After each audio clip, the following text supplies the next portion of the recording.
سنعرض لكم أضخم المشاريع المستقبلية في المغرب. برج محمد السادس سيتم بناؤه في مدينة الدار البيضاء ليكون أطول ناطحة سحاب في إفريقيا بارتفاع 540 مترا، يشمل 114 طابقا.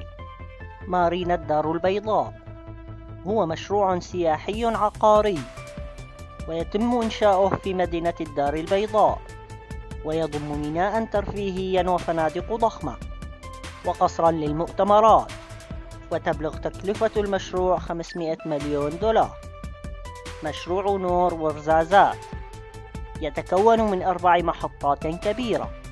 الأولى هي نور 1 وقد تم افتتاحها عام 2016، ويجري حاليا العمل على نور 2 و3 و4، ويهدف المشروع الذي يعد الأكبر في العالم ليلبي نصف احتياجات المملكة من الطاقة في عام 2030، وتبلغ تكلفته 2.5 مليار دولار. القطار فائق السرعة الذي يربط مدينة طنجة في الشمال والدار البيضاء في الوسط مرورا بالعاصمة الرباط، وتبلغ تكلفته 1.9 مليار دولار.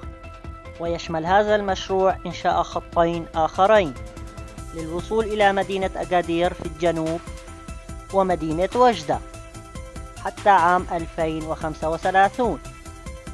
ملعب الدار البيضاء الكبير وهو أكبر ملعب موجود في المغرب ويتسع ل100,000 شخص، وتبلغ كلفته 350 مليون دولار أمريكي، وسيتم افتتاحه عام 2025.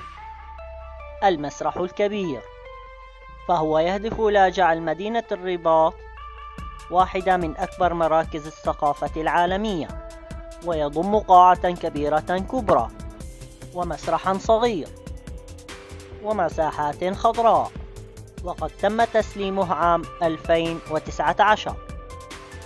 مدينة محمد السادس وهو مشروع صيني لإنشاء مدينة صناعية كبرى في شمال المغرب، تبلغ مساحته 10 كيلومتر مربع وتستوعب 300,000 نسمة، وسيتوفر 100,000 وظيفة.